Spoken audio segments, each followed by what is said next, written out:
Hello. This is Dr. Carruthers speaking. Yeah, this is Heath. Henry Morton and I are having a little get-together at my home tonight. We want you to come. Why, that's nice of you, and I appreciate it. But I'm very busy working on a formula for a new shaving lotion. Oh, but Doc, this is my daughter's idea. And she's going to be awfully disappointed if you don't show up. Don't take no for an answer. Make him come. Yeah, you see, it's a sort of a special occasion. I bet Mary is going to announce her engagement to that young rascal, Don Morton. Tell her I'll be there. Goodbye. Well, it's all arranged. He's coming. He's going to be surprised when he finds the special occasion that's to present him with this bonus check. $5,000.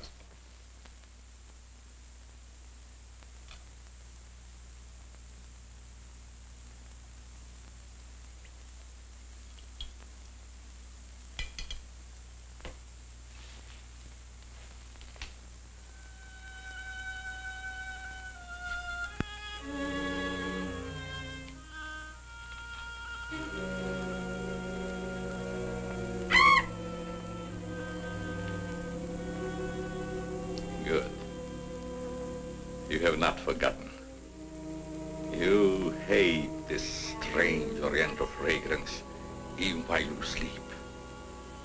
Just as you did before I made you big and strong. Now, if you detect the fragrance in the night, when you're fully awake, you will strike.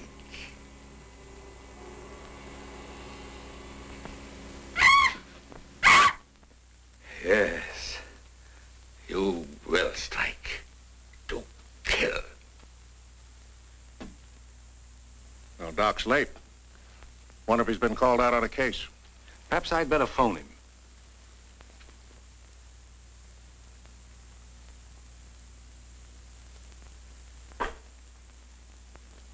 Now remember, Roy, Tommy, you're not to mention anything about this bonus for the Doc until after your father has presented it. Have you warned those two lovebirds over there? Perhaps I'd better. I want to caution both of you. Not to say a word about the check. Until you're ready to spring it on him. Your father will make the presentation, Mary. Why don't you unveil it like a statue? Then we could all be in on it. You know, I think it'd be a better idea to put it in a bottle and launch him with it. You must have gotten that idea out of a bottle. Well, the Doc isn't coming. What? Oh, what a shame. Oh, he just got busy with his new formula and forgot all about us. He'd forget the formula if he knew about that $5,000 check. Well, why don't we all go up there and give it to him? No, I wouldn't do that. He doesn't like visits when he's experimenting. Well, Roy can take the check up to him. Sure, I'll take it. Shall I make the Doc a speech when I give it to him? You won't have to, Roy. The check speaks for itself. Yeah, and says a mouthful. Son, tell the Doc we're awfully sorry he can't be with us. But of course we understand how busy he is. All right.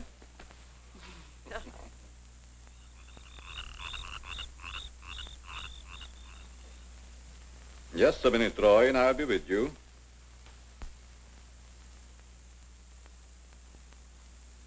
That's it, all right. Now, what can I do for you? We were all sorry you couldn't be there tonight. Yes, but you see, I'm busy. Something important, very important. Yes, of course. Mr. Morton and Dad had planned a little surprise for you. A surprise? It's in here. Well, let's see what it is. $5,000. What's this for? Just a little token of the firm's appreciation. Oh, I see. A bonus. Well, it's awfully nice of you, Father and Mr. Morton. I will thank them personally tomorrow. I'll tell them, Doctor. Well, aren't you curious about my new formula? Yes, of course, only I didn't want to be inquisitive. What is it? A new shaving lotion. Smell it. Pretty strong, isn't it? No. The scent evaporates a short time after you've used it. Try a few drops. Now rub it on the tender part of your neck. Here.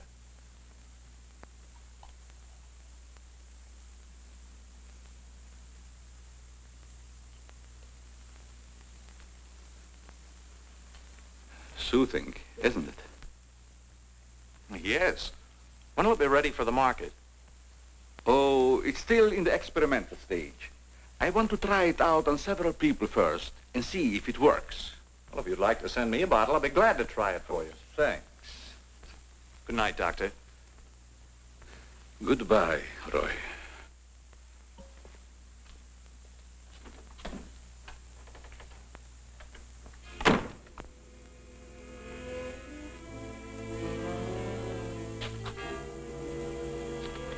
Lovely check, isn't it, Doctor?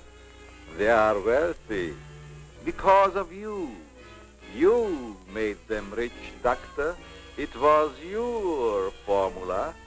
Tonight they gave you $5,000 and wanted you to come down to their house and thank them for it.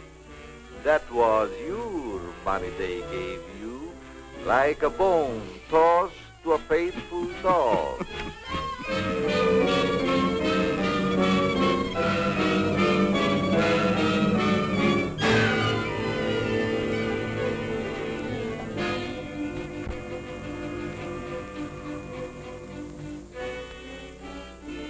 You should be very grateful, Doctor, very grateful. They are rich and happy, thanks to you. And what have you got, Doctor?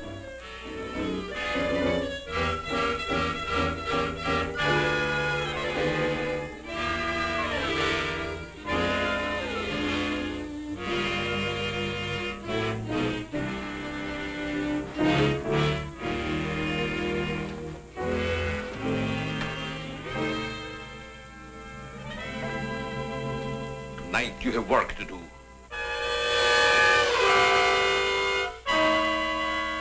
It's time you were on your way.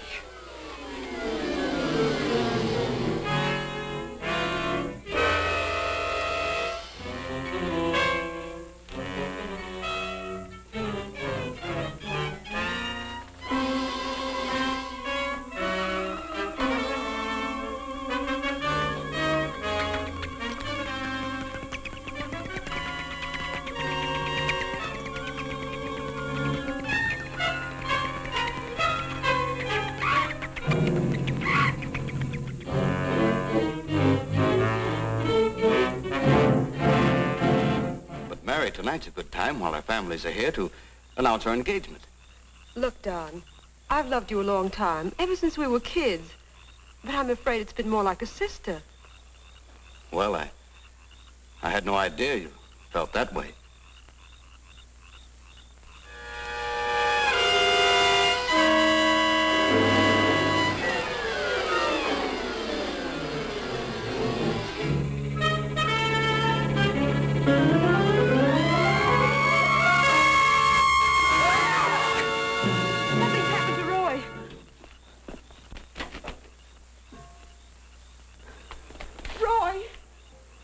I better call Dr. Carruthers. Oh, please, hurry.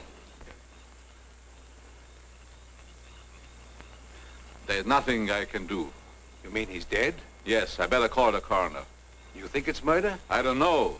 I never saw anything like it before. The jugular vein is severed.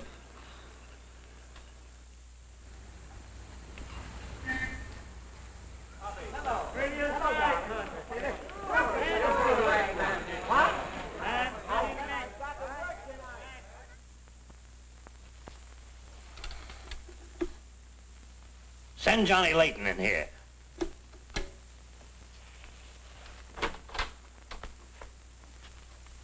Well, what have I done now? Who wants me fired this time? Nobody yet, but it's still early. This came in from Heathville. It's a mystery killing. Old Martin Heath's son. Who's Martin Heath? Who's Martin Heath? Say, have you ever had a date with a girl? A girl? Oh, yes, a girl. I believe I did take a girl out once. Well, did she smell sweet? Of course she smells sweet. Most girls do. Well, that's because of Martin Heath Cosmetics Limited. They make all that goo that the women put on their faces so they won't have to wash them with soap and water. I get it. A big man, huh? Yes, and a big advertising account. Grab yourself a photographer and get along over there to Heathville. The coroner's holding an inquest. Find out who really killed old man Heath's son. Okay, McGinty, I'm on my way.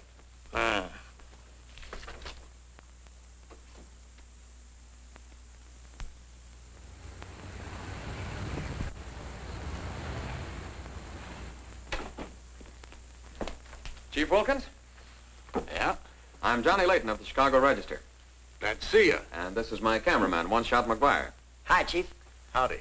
Say, we're down here to cover that Heath murder, but we didn't get much information at the coroner's inquest. I thought maybe you might be able to help us. Well, I'm always glad to cooperate with the newspapers, providing they cooperate with me. That's the policy of our paper. Well, to tell you the truth, I haven't got very far with this thing myself. Oh, here's something that might interest you. It's a picture of the victim's wounds. Mm-hmm. You'll be able to see it better with this glass. Are these scratches on the neck and shoulders? Yes, but we can't determine the source. They're too deep for fingernails, too shallow to have been made by a knife. They're more like claws. That sort of bears out Dr. Carruthers' theory at the inquest of a wild animal. Have there been any circuses around here lately? No. Heard of any animal escaping from a zoo? No. Couldn't have been one of those African leopard men. They use steel claws. This isn't Africa. Okay, Chief, I was just trying to help. Chief, are you sure there's no clue you're holding back while investigating? Well, since you're going to work with me on this case, there is a clue, and a very weird one. The autopsy surgeon says that such wounds could have been made by the beak and talons of a bird. A bird? Why, there aren't any birds around here big enough to attack a man. How about an eagle? We know it wasn't a bird. How do you know that? Because we found several hairs on the shoulder of Heath's coat. Ah, Chauchet La Femme. They're not human hairs. What kind are they? Well, it may sound silly, but the laboratory test shows that they were from a mouse. Well, who ever heard of a mouse big enough to kill a man? Say, a bat has hair like a mouse. Well, the only bats around here are no bigger than sparrows. There was a peculiar odor about the wounds, but they were so faint and elusive that the police chemists have been unable to identify it. Then it does give us something to work on. Well, the scent was a clue. It's been destroyed by evaporation. Say, Chief, do you mind if I do a little sleuthing around on my own account? Certainly not. Go ahead. If I can help you any, why... You can. Miss Heath seems to be the nearest to an eyewitness of the crime. I'd like to have a talk with her. Can you arrange it? I think I can. Well, Dr. Carruthers refused to let her speak to us. We tried that this morning at the inquest. Well, don't you worry about Dr. Carruthers. He's one of the finest men in Heathville. He just thought you'd add to Mary's grief so you could get sensational newspaper stories. I'll arrange an interview. Thanks, Chief. I'll keep in touch with you. All right. 48J. Miss Heath, did your brother have any enemies that you know of? Why, no. Everybody in the village liked Roy. Mm-hmm. Well, what did he do at the factory? He had charge of the experimental department where the new products are developed.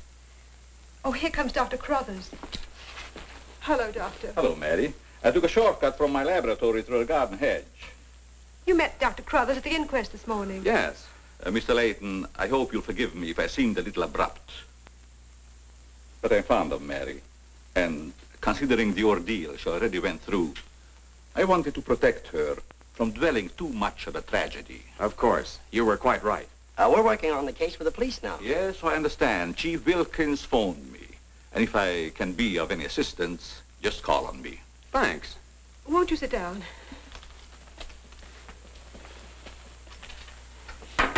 Shall I serve, mademoiselle? No, Maxine, I'll do it. You may go now. Oui, mademoiselle. Do you take sugar, Mr. McGuire? Huh? Oh, no, ma'am, never. In fact, I don't even take tea. If you'll just deal me out, I'll take a look around. I may dig up a clue.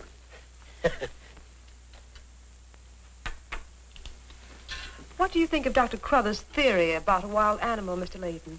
Well, frankly, I don't think much of it. I can't say that I blame you. But I, as a scientist, take many things into consideration a layman might overlook. For instance? The jagged nature of the wound, the rapidity with which the murderer escaped, the scratches from talons or claws. But when an animal attacks a human, there's bound to be a lot of noise. You heard Miss Heath testify there was no sound of a struggle. No. Only those awful screams. It's very puzzling. Very mystifying. Doctor, when you last saw Roy, did he seem worried or nervous or moody? No, not at all. On the contrary. He was in the best of spirits. Well, I've got to get back to the village now and follow my story. You'll excuse me? If you find it necessary for us to talk again, you may come back at any time. This evening, if it's all right with you. I'd like to spend some time here. Why, yes, that'll be quite all right. Thank you. Goodbye, Miss Heath. Goodbye. Goodbye, Doctor. A little more chiffon, baby. I do not understand. Oh, you know what I mean. A little more of your stocking. Like these? Sure, I like 'em. Who wouldn't? Now, hold nice and still, because this is going to take a little time.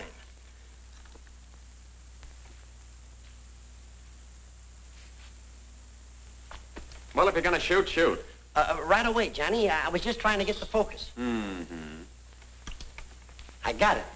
And not bad, either. I'll be back in a minute, Frenchie. And don't worry none about those werewolves, because nothing's going to harm you while I'm around here. You make Maxine feel so calm. My big, brave journalist.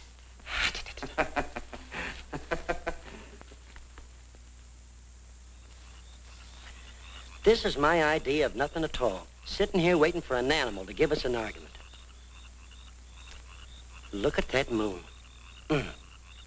And I had a date with Frenchie. Oh, stop crabbing. We're supposed to solve a murder. You, Big, brave journalist. This is the first time I've ever been invited anywhere and asked not to shave until after I get there. I wanted to observe your exact reaction when you tried the lotion. Oh, now I understand. I want this lotion to be perfect before turning it over to you to be marketed. Here. It's a little strong. That'll make the customers think they're getting their money's worth. Oh, that feels great. Very soothing. I don't think you ever use anything else. Well, we wouldn't want to market anything we wouldn't use ourselves. That almost smells good enough to be used as a cologne. Oh, what's the matter, Doc? Can't you stand your own lotion? I have a violent dislike for perfumes. Oh, I'm sorry. All right, Tommy. Good night, Doc. Goodbye, Tommy.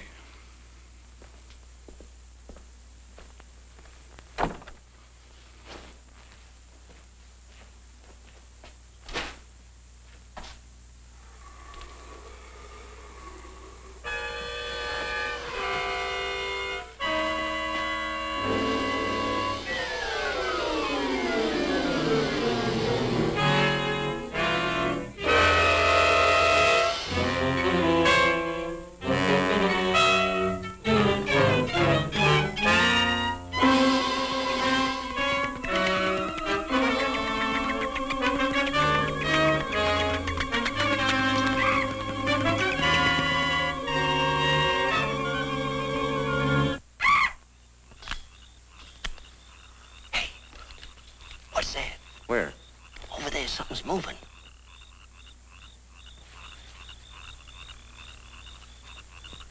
Come on out of there, whoever you are.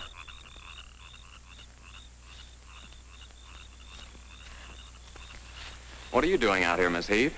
I thought you might want some company. Shall we sit down? You know, you shouldn't be wandering around the garden at night after what's happened. Neither should you. Well, but it's part of my job. Mine, too. Roy was my brother. Be careful, I think it's Tommy. Hello, Tommy. Hello, everybody. Hello, Tommy. Darling. What's up, sis? Mr. Layton wanted to stay in the garden for a while, so I joined him. And don't tell me you're waiting for that animal Dr. Carruthers mentioned. So you don't believe it either? I certainly do not. It's ridiculous. But somebody or something killed your brother. And I suppose you're working on the theory that the murderer always returns to the scene of the crime. Perhaps I am. Well, not for me. If you'll take my advice, Mary, you'll leave these gentlemen to their vigil and go to bed. That's what I'm going to do. Good night. Good night, Tommy.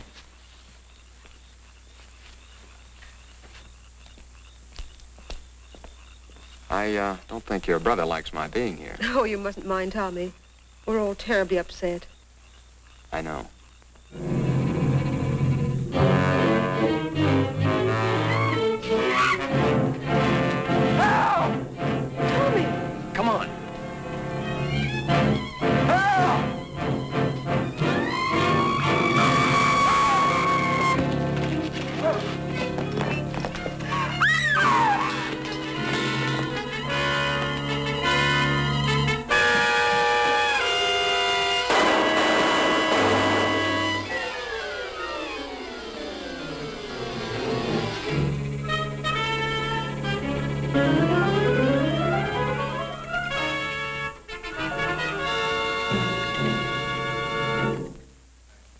But I'm telling you, McGetty, it was a bat. I saw it kill Tommy Heath. Listen, Johnny, I want you and One Shot to come on home or I'll fire both of you. I'm not coming home, and neither is One Shot. I'm keeping him here to get a picture of the devil bat. Say, that'll look great in the headlines. Devil bat strikes again. Listen, don't tell me it had horns. Maybe I better send a wagon with the steel bars and the strong boys with the straitjackets. Look, Joe, have I ever lied to you? Plenty of times. Well, I'm not lying this time. If it ever got out that I cooked up a fake story about a devil bat, I wouldn't be able to get a job on a country weekly. Print the story, Joe. So help me, it's on the level.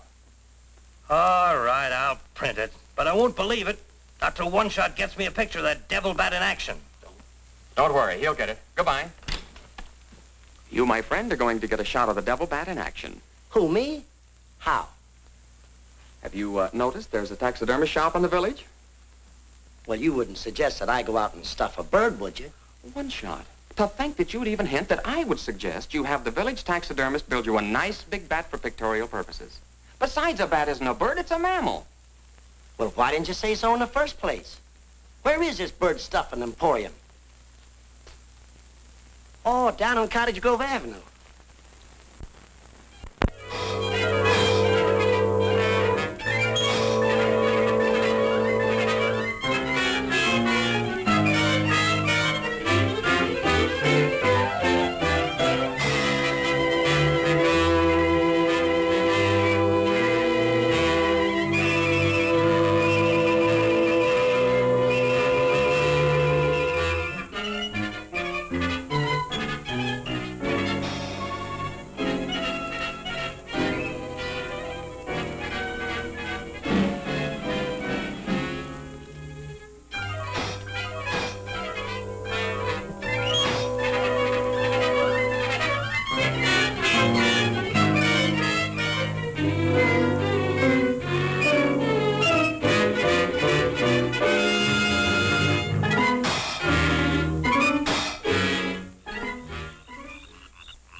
Now, here's the idea, Frenchie.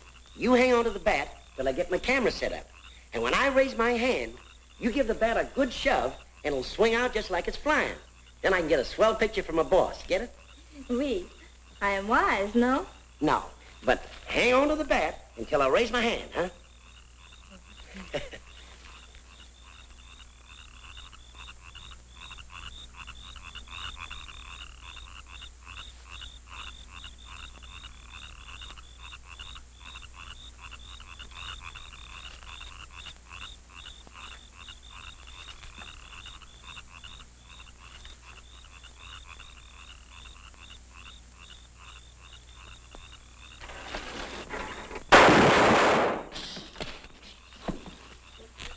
Sherry, are you hurt? Say, what's the idea of breaking up my devil bat? I'm going to make you pay for that. And I'm going to take you to jail until you explain this. Come on. You can't do this to me. I'm doing it. I was just conducting a little experiment, trying to find out how the devil bat does his killing. I'm sure McGuire didn't intend doing anything wrong. He's just a little overzealous about his work. Yeah, with the town in an uproar, and everybody terror-stricken, wondering whether he's going to be the next victim, I don't want any more trouble stirred up, even with an artificial bat. You'd better get back to the hotel. I want to talk to the chief alone. Is it all right, Chief? Yeah, but be careful in the future. Ever smelled anything like this before?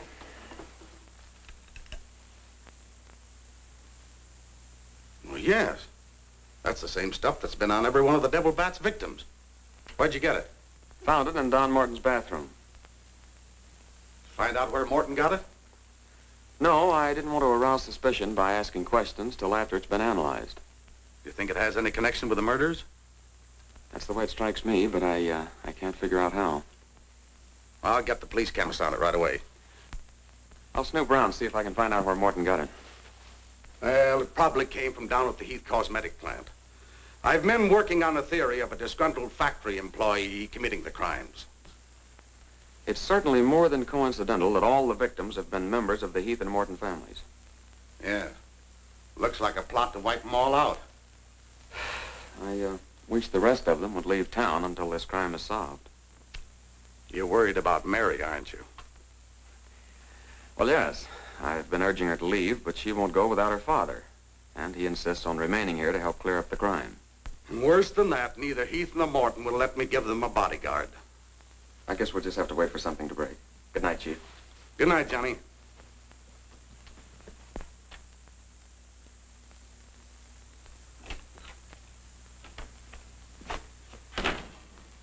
Boy, have I got a picture that'll knock McGinty dead. Meet the double bat. Well, how about that wire? Looks as if the bat's on a flying trapeze. Oh, but I'm not through working on it yet. See, I can touch this picture up so the bat will look like he's got nothing around him but nothing. Okay, Rembrandt. You win.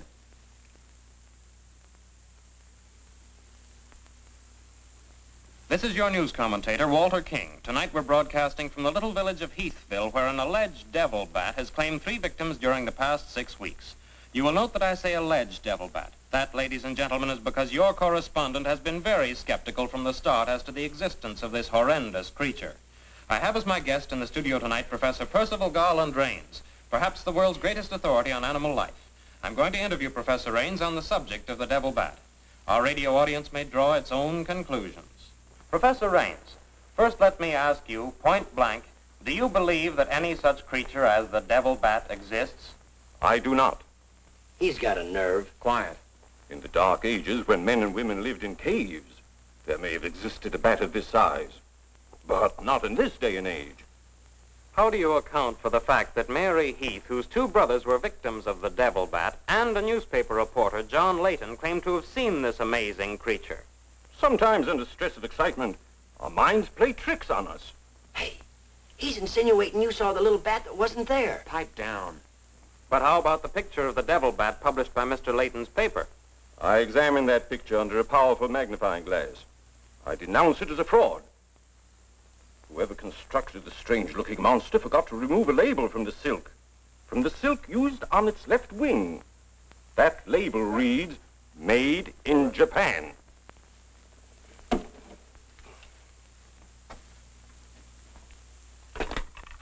Put through a hurry call to Heathville. I want to talk to Johnny Layton. He's at the Heathville Hotel. One guess who that is. Yeah, McGinty.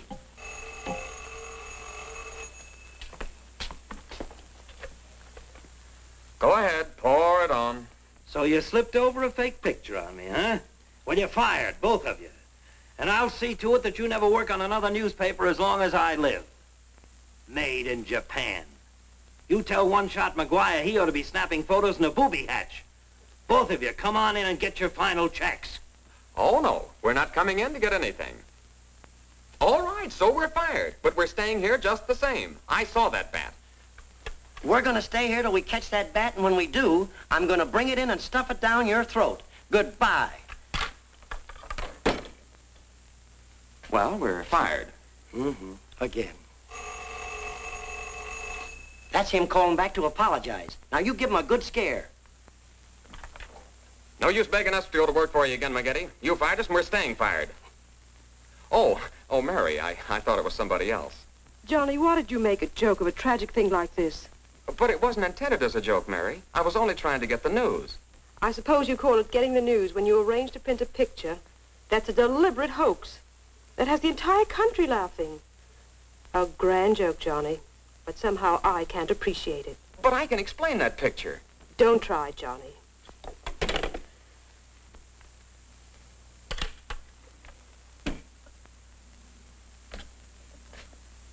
Made in Japan. I ought to skin you alive and nail your hide to a barn door.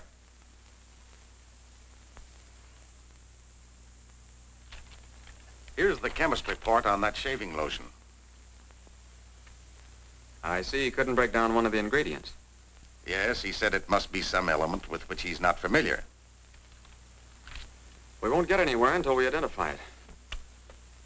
There's just one other man in this town that might be able to help us. Dr. Carruthers. Yeah, Carruthers could help us. I found out he compounded that lotion. Well, if you suspect Carruthers, you're barking up the wrong tree, Johnny.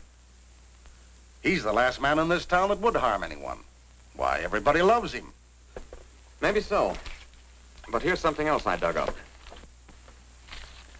The Heath and Morton fortunes are based on a greaseless cold cream formula Dr. Carruthers invented. So what? All the doctor got out of it was $10,000, and the others made a fortune. Well, it's common knowledge that he sold out for cash when he could have had an interest in the firm. Just the same, every victim had this stuff from his laboratory on him. Maybe you've been working too hard on this case, Johnny. I'd like to get his reaction on the stuff. If he denies knowing anything about it, we'll know there's a tie-up somewhere. I think you're balmy. But just to show you that I'm following up every clue, we'll talk to him. We'll, put this in another bottle, and without telling him we know he compounded it, ask him to analyze it. Doc, I hope we're not upsetting your work barging in on you this way. No, not at all. I'm anxious to help solve these crimes. All the victims were very dear friends of mine. Here's a sample of the stuff young Morton and the two Heath boys had on them when they were attacked by the devil bat. Of course, it doesn't make sense to me that a bird would choose only people using that particular stuff. A bat is not a bird. It's a mammal. Well, anyway, our police chemist couldn't break down one of the ingredients. We thought perhaps you could. Why, I compounded this myself. It's a new shaving lotion I'm experimenting with. The ingredient your chemist couldn't break down, I discovered years ago in Tibet. How did you happen to put it in a shaving lotion? Oh, the lamas use it in some of their religious rites as a perfume. The scent is very pleasant and can't be imitated by competitors. But what were Don Morton and the two Heath boys doing with the stuff? Oh, it is the policy of our firm to try out any new product before marketing it. Well, that knocks our theory into a cocked hat. Yeah. We were hoping the unknown ingredient might turn out to be some sort of a clue. This isn't the kind of bottle I give it out in, but I presume your chemist changed it when making the analysis. Yeah. Is there anything else I can do to help? Tell me, did you hear Professor Raines on the radio last night? Yes. It was very interesting and very asinine. You mean you believe there is a devil bat? Why not? You saw it, didn't you? Well, sure I did. So did Mary. Then why worry about what one scientist says? That one scientist got me fired. Oh, you mean your newspaper discharged you? That's right. Oh, that's too bad.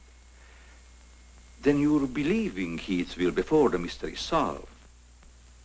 I'm afraid not. I'm going to stay here and work with the chief. Since you're going to stay here for a while, I would like you to try out a bottle of the new lotion and tell me how you like it. And you too, Chief. No, not me, Doc.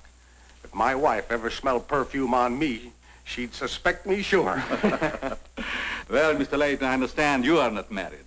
All right, I'll try it in the morning when I shave. I guess we better be going, Chief. See you later, Doc. So long, Dr. Carruthers. Goodbye, Mr. Layton.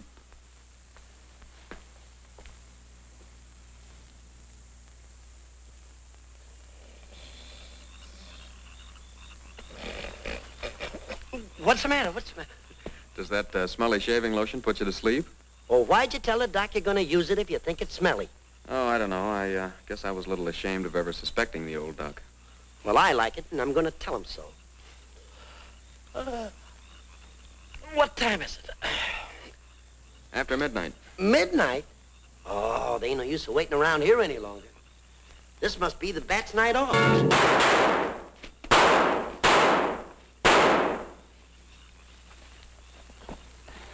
You got him. Listen, Johnny, I'm going to cook that bird personally for McGinney, and I'll even stuff it myself.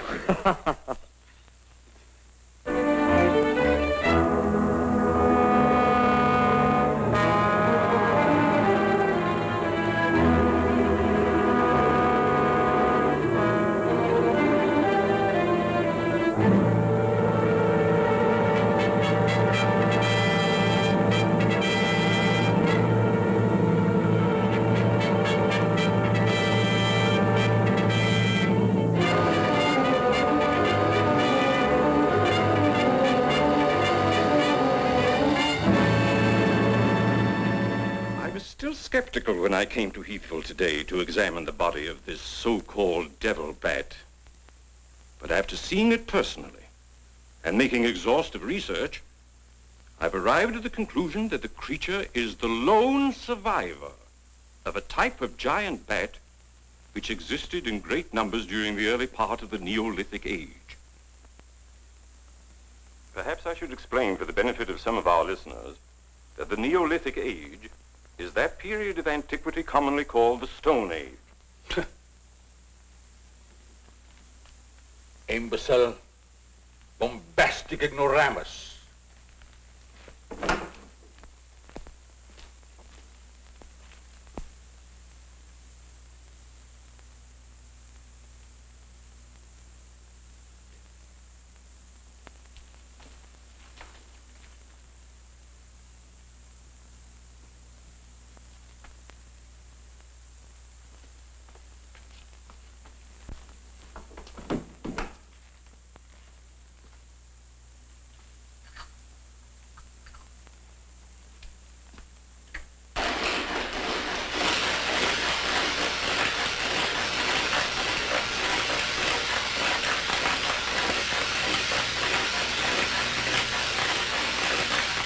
McGinty, but one shot and I are not interested. At your prices. Of course, if there was a raise of, say, $30 plus a fat bonus, we might consider it. You're hold-up men, both of you. I refuse to be robbed. Have it your way, McGinty. Have it your way. But we have the bat's corpus delicti and the exclusive picture. Of course, I've got an eyewitness story that 2 syndicates are bidding for. And don't forget, you got to pay us for the time we were fired. That's better. Now you're talking, boss. Okay, we're working for you again. We'll gather up the loose ends and see you in a couple of days. Goodbye. Come in. Hello, Johnny. Well, Mary.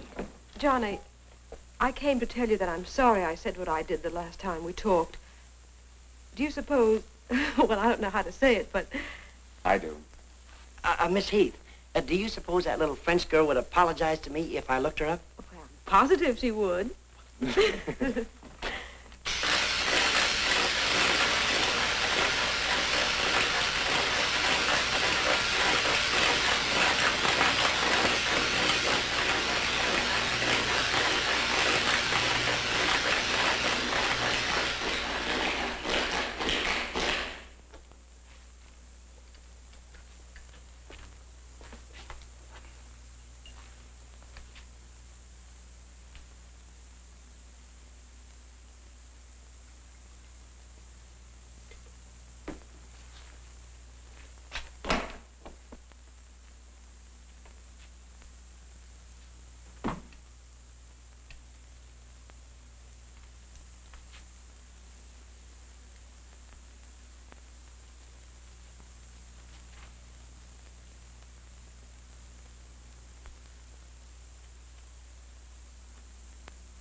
Splendid.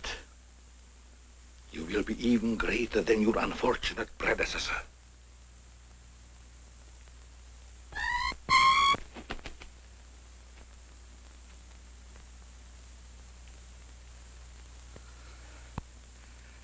Enraged, aren't you?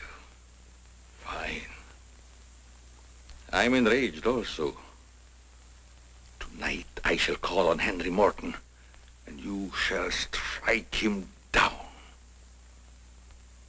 Henry, the lotion has turned out to be better than I had hoped. I want you to try it. Well, we'll just leave it here, Doc, and I'll try it in the morning after shaving. Smells good, doesn't it? Yes, but isn't it too strong?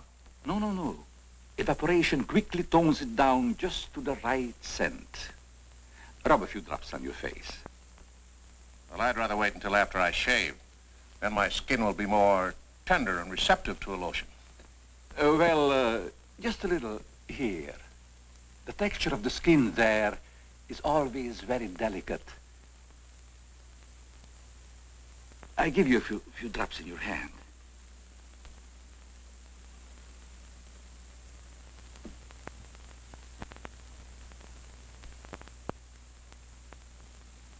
I hope you're right about that scent evaporating quickly. I smell the high heavens.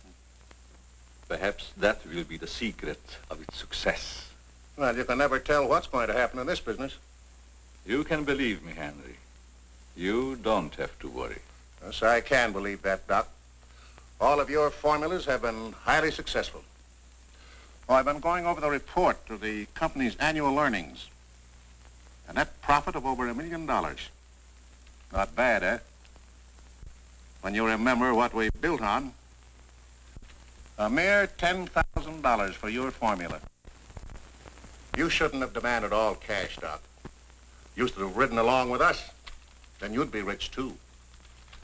Oh, but then you've had a lot of fun in your laboratory with your experiments, dreaming up something new. You're a dreamer, Doc. Too much money is bad for dreamers. So you try to pay me in flattery, telling me that I'm a dreamer. Well, I do dream. Dreams that you could never guess. Your nerves are frayed, Doc. Now calm down. Get a grip on yourself. You've been working too hard on your formula. Formula. That's but child's play for a great scientist. Your brain is too feeble to conceive what I have accomplished in the realm of science. Doc, you've made some great scientific discovery. What is it? When you'll find out, Henry, it'll be too late for you. Oh, come, Doc. You can't pretend to control a man's destiny. I've already proved it 3 times.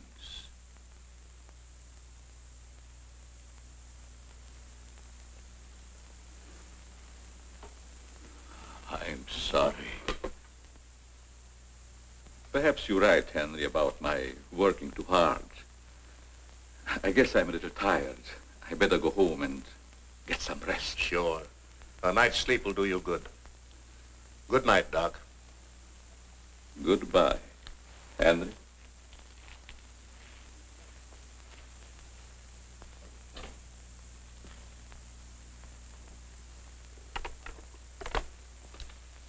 "36J.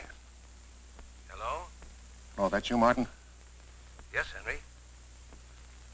I want you to call Chief of Police Wilkins to come to your house immediately. It's very important. Chief's here now.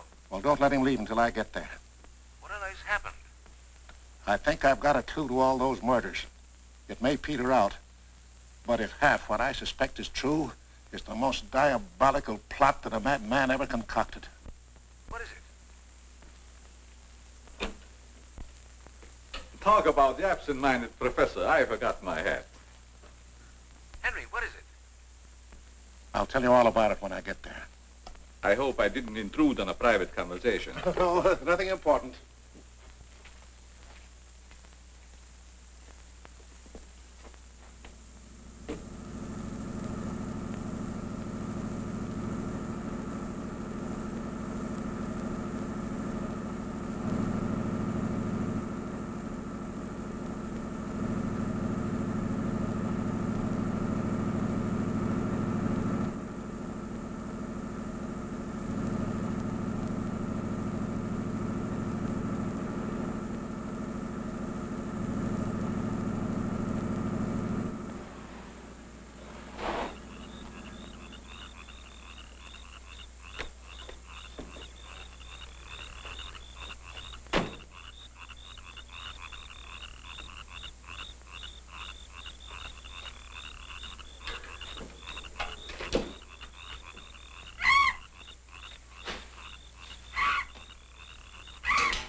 I hope Henry was right about having a clue.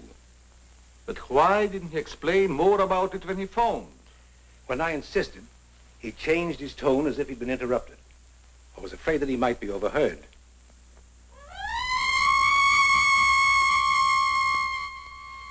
What is that squeaky sound? Oh, just some night noise. Help!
I feel much better, Mr. Heath, since you asked us to stay in your home until this new devil bat has been killed.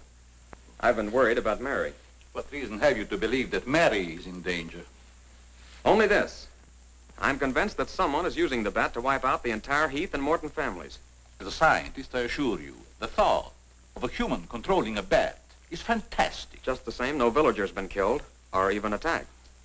You're forgetting, aren't you, that Mr. McGuire was attacked. He's not a member of either family. Why, I'm practically a member of this family already. I'm going to marry Miss Heath's maid. Oh, really?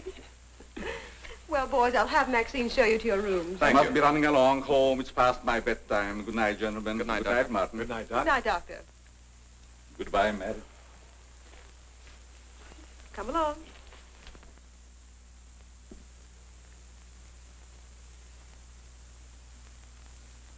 Maxine? Oui, mademoiselle.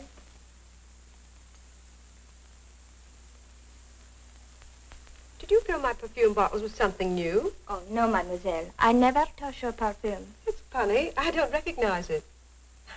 Perhaps Dad filled them as a surprise. He always does that with every new perfume the plant puts out. Is there anything else?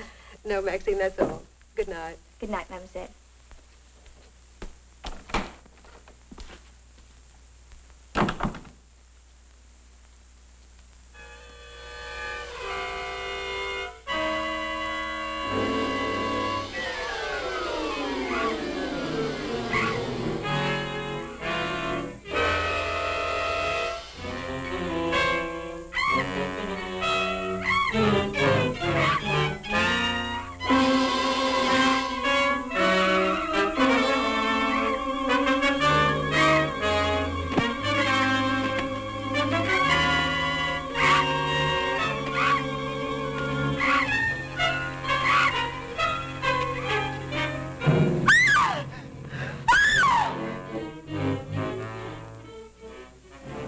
Mary, what happened? It was trying to get in the window. A big bat. Oh, it was awful.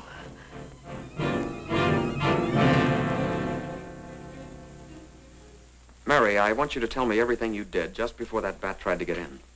Well, first I took a bath. Then I brushed my hair, and Maxine came in and turned the covers down. And then fastened the screen, which somehow had come unhooked. Yeah? Go ahead, what else? Well, then we talked about some new perfume that someone had put in my dressing table bottles. Dad, did you put any new perfume in my bottles?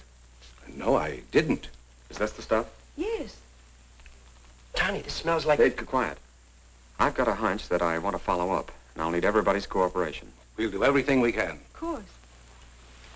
What's Carruthers' number? 48J.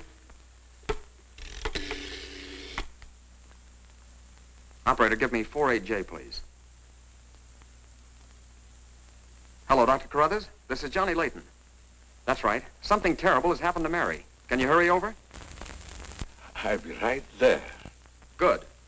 Oh, Johnny, I'm all right. I don't need a doctor. That's where the cooperation part comes in, Mary. You'll have to pretend to be a nervous wreck. Mr. Heath, you in one shot must help her trick Dr. Carruthers into staying here as long as you can. Where are you going, Johnny? To, do a little private bat hunting.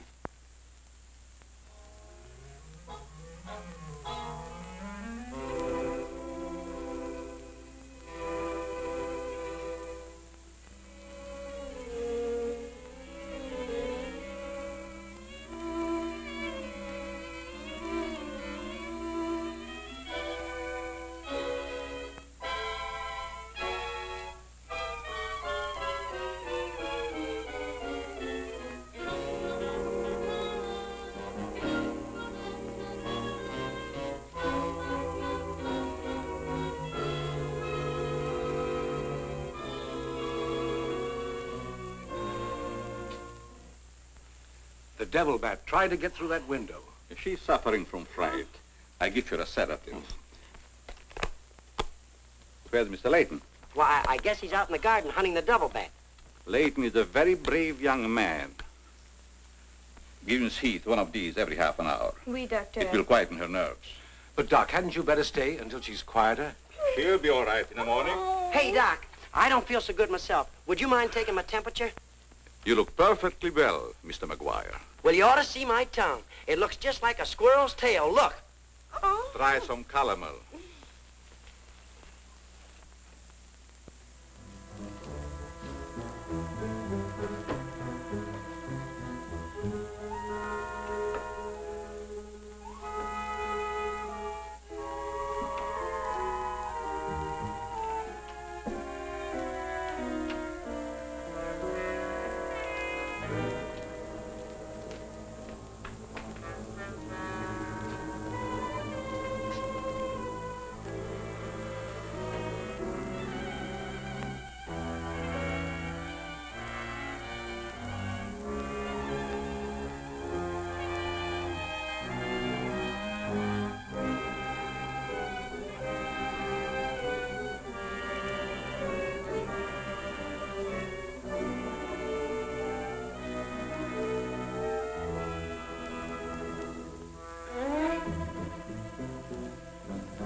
May have visitors tonight.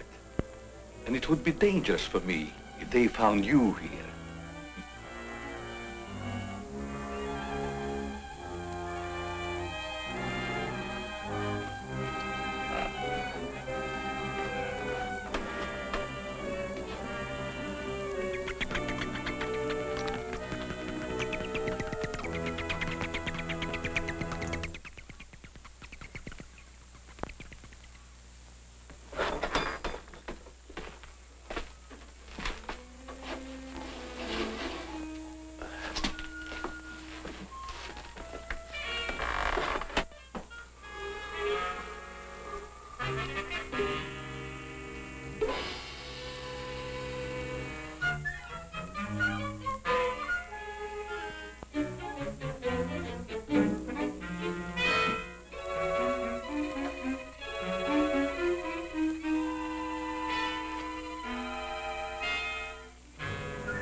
Hi, Doc. I hope I'm not intruding. No, not at all. I heard you were out stalking the devil bat. Any success? No, but I thought maybe you might be able to help me. Well, I don't see how that's possible, but if you can suggest anything... Well, you could give me some more of that new concoction of yours, that shaving lotion. But how on earth could that possibly help catch the devil bat? I've still got a crazy idea that if I douse myself with it, it might attract the killer. I don't see how you can connect the two. But there is a bottle of the lotion on the table. Thanks.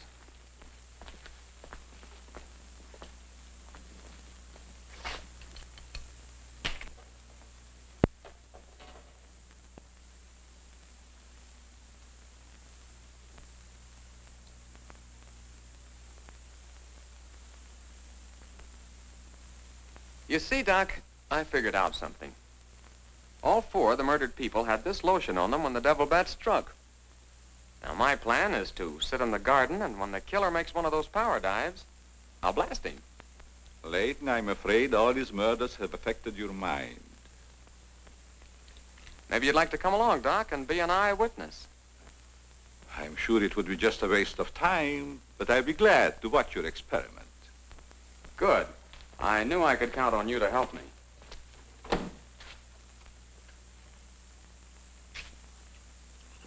I tell you, Layton, expecting a bat to be attracted by the scent of a lotion is all foolishness. I think I better run around. Ah, sit down, Doc. The devil bat's behind schedule tonight.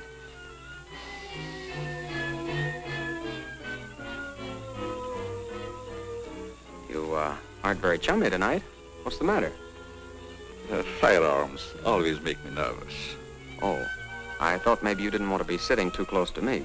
Just in case the devil bat does show up. According to your theory, the killer wouldn't attack me. I haven't any of that lotion on me. You have now, Doc. Why did you do that? To make it a 50-50 proposition, Doc. Now sit down, and don't try any shenanigans.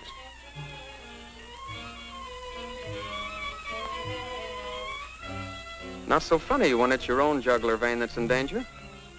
Is it, Doc? I don't know what you're talking about.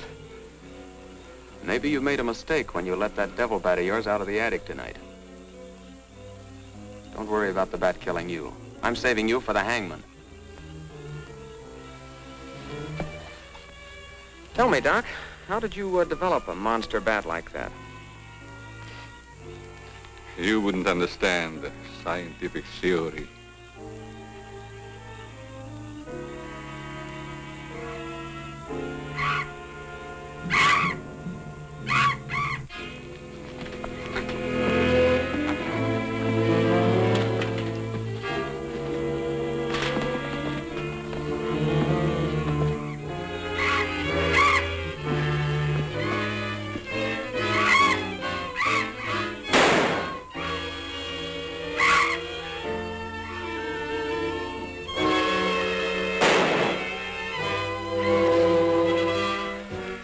Chief, what are you doing out here? Young fellow, don't think that you're the only man working on this case. And it was lucky I was here, too. Thanks. Did you kill the devil bat? No, he got away. Well, here's one bird that didn't get away, and he's the murderer we've both been looking for. Quick, shoot it!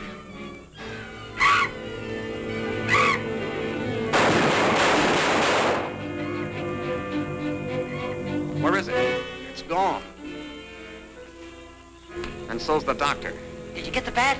What happened? Doc Carruthers is the murderer, and he's hiding somewheres in the garden. You fellas get back to the house and guard Mary. Come on.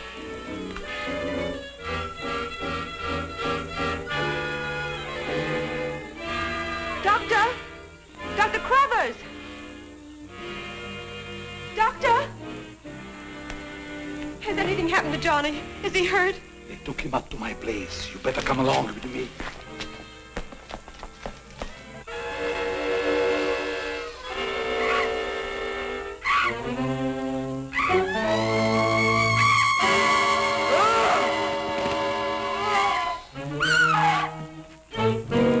That was Mary.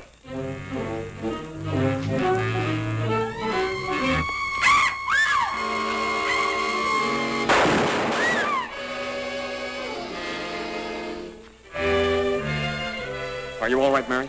Go help Dr. Carruthers. He's over there. That devil bat belonged to the doctor, Mary. He created it to commit those murders. Well, it's too late to help the doc.